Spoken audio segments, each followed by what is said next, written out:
lumagapak sa kalupaan. Narito na sa inyong harapan ang nag-iisang diwata na mukhang kawatan. Nagmula sa kalangitan, lumagapak sa kalupaan. Narito na sa inyong harapan isang diwata na mukhang kawatan. Nagmula sa kalangitan, lumagapak sa kalupaan. Narito na sa inyong harapan isang diwata na mukhang kawatan. Nagmula sa kalangitan, lumagapak sa kalupaan. Narito na sa inyong harapan isang diwata na mukhang kawatan.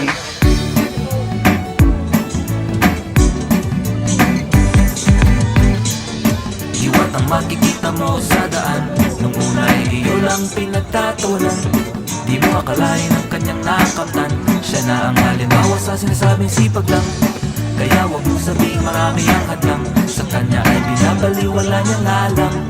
Diskarte sa buhay ang kailangan. Yan ang dapat mo talagang matutunan. Diwata sa daan, diwata sa daan. Diwatang may masarap na paris. Nagmula sa kalangitan, lumagapak sa